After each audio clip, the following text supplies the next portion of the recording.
LNG Leaders in association with Marinier Energy.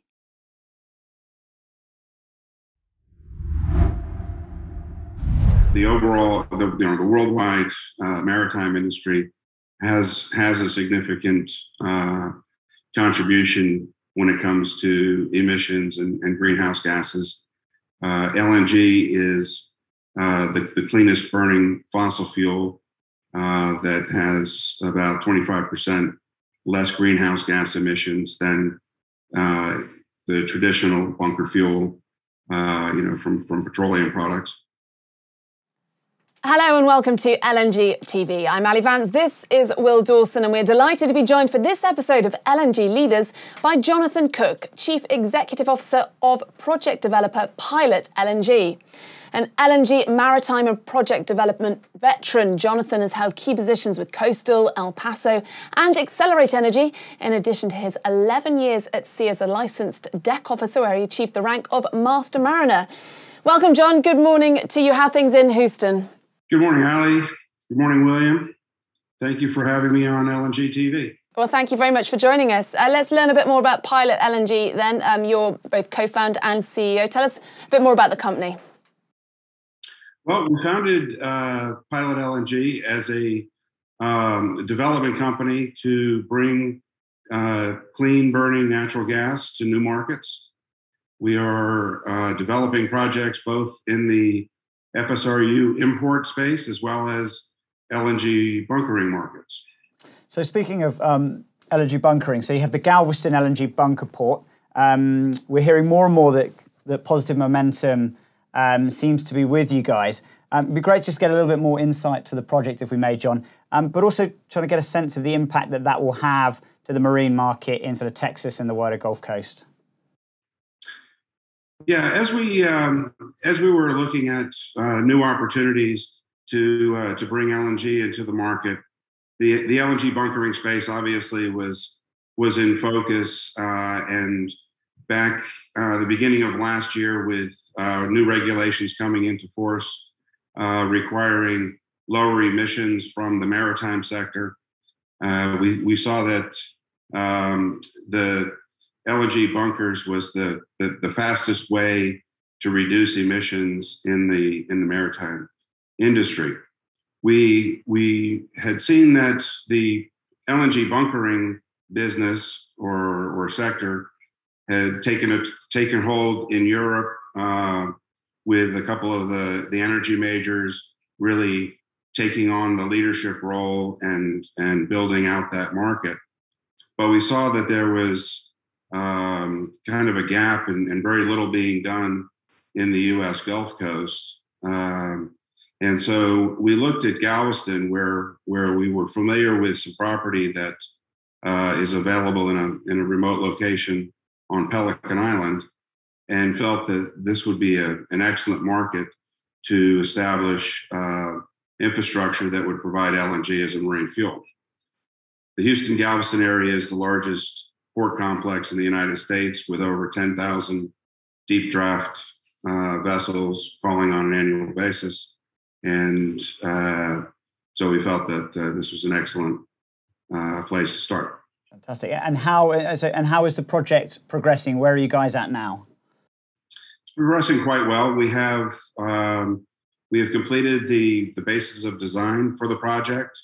The overall concept will include a floating liquefaction terminal that will be producing the LNG for delivery onto LNG bunker vessels that will then distribute the LNG marine fuel to the end users, whether they be cruise ships, container ships, car carriers, tankers, whatever. The fixed infrastructure is fairly limited, so it has a very light footprint in that there's a control room and warehouse on the shore side, as well as a jetty and trestle that the floating liquefaction terminal or FLNG unit will be permanently moored. And in terms of so it's interesting conceptually having then the bunker vessels coming to the FLNG facility. What's sort of the range of those vessels and sort of how wide a market can you service from the bunker port? Well, right now in the U.S., there is a fairly limited infrastructure when it comes to LNG bunkering. Most of the existing infrastructure is concentrated in the southeastern part of the United States, along the east coast of Florida and into Georgia.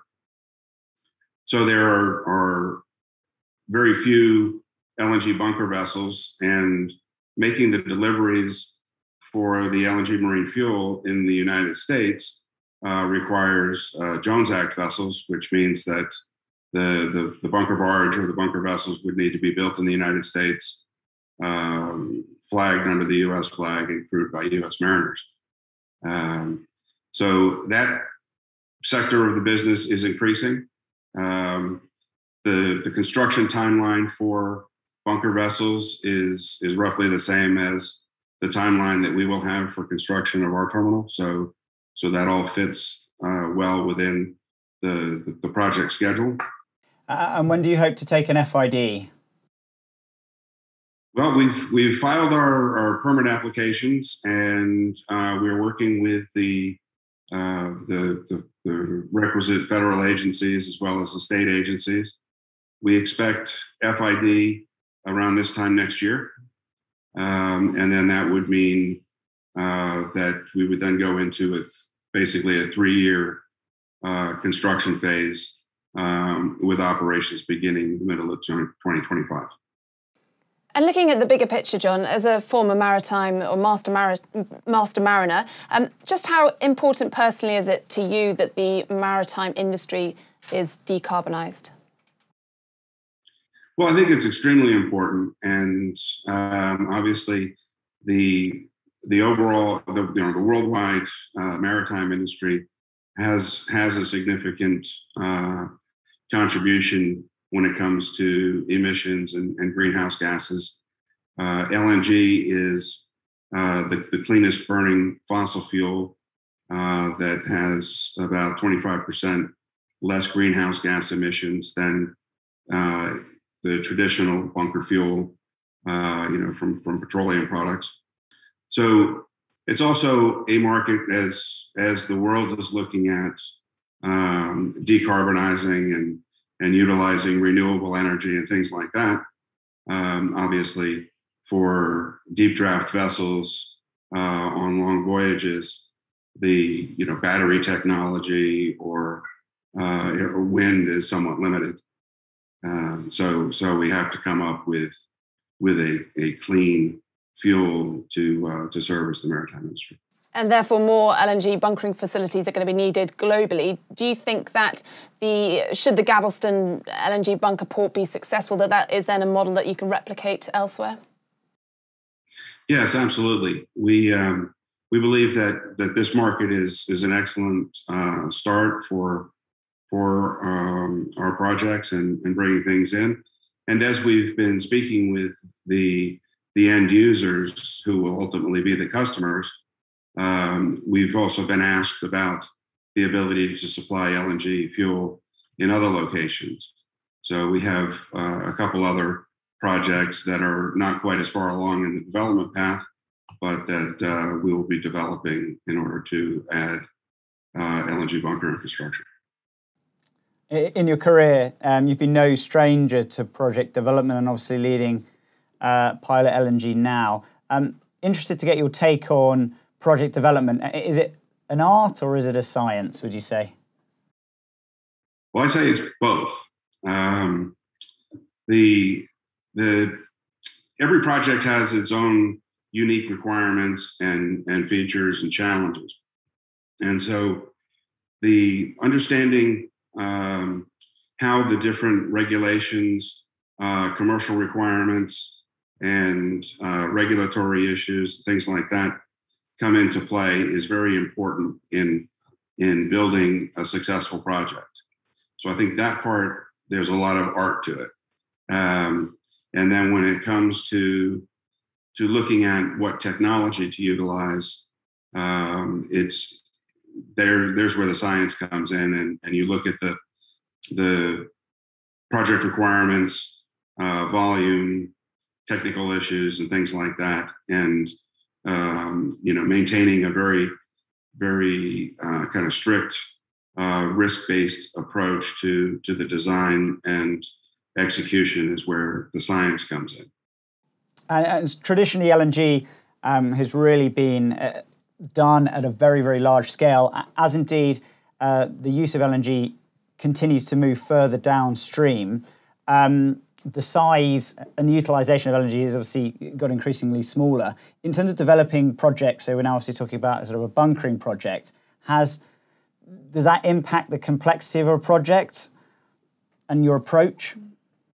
I guess it impacts the scale, but smaller scale projects may not be any less complicated, and so it's really taking a holistic approach to the project requirements and determining the technology or the concept structure that fits best. And you're right, we have seen where the LNG as a fuel is going further and further downstream. It's also an area that's becoming more widely recognized in the heavy trucking industry, mining operations, and things like that. So it's not just the maritime sector that can benefit from the use of LNG as a fuel. Obviously, the last 18 months has been very different for everybody, but in terms of Pilot LNG, what are your hopes for 2022? You've obviously got Galveston, and you mentioned a few other projects in the pipeline, but what are your hopes for the next 12 months? Well, I think we continue to keep our head down. The pandemic has created certain challenges, also created certain opportunities, and as we've seen the market for LNG marine fuel continues to grow. This year, 30% of the new ships that have been ordered as LNG fueled. So we think that this is a very exciting market. As we mentioned, we're working on a couple other projects, and we hope to be able to be more open about where they are and what they look like in the near future. In addition to that, we're also involved in the development of some LNG import terminals that would utilize the FSRU, or the floating storage and regas unit technology, which also, by the way, is complemented in its ability to also provide LNG as a marine fuel from the FSRU, in addition to providing the high pressure natural gas into the grid. John, we like to ask everyone who comes onto LNG TV about sort of legacy and impact. Hopefully a long time away from now, you'll be looking back on your career. What would you like to have been your legacy and impact? Well, first off, I've been very fortunate to have worked with some incredibly talented and smart people that have been driven and have opened my eyes to what can be accomplished if you keep your head down and keep pushing forward and having the persistence. I'm really proud to have been involved in the pioneering of the FSRU technology, which was really developed while I was at El Paso and then carried over and implemented while I was at Accelerate Energy. And then also the pioneering of the use of ship-to-ship transfer as a way to transfer LNG between vessels, which of course is an absolute necessity when it comes to the LNG bunkering market. So really, having been involved in the increasing use of LNG in new areas, accelerating the transition away from higher emissions fuels, and help achieve the goals of decarbonization is really an area that's important to me. You certainly had a very full career. When when you list them like that, it's been a very impressive CV you have. Thank you, John, so much for joining us here on LNG TV. It's been really interesting to get your insights and thoughts. Good luck with everything with Pilot LNG. It sounds like you've got a very busy 12 months ahead of you. Thank you very much. And thank you for having me. Well, thank you to John Cook there, who's CEO of Pilot LNG. You've been watching the latest episode of LNG Leaders. From Will and myself, it's goodbye. LNG Leaders, in association with Marinier and LNG.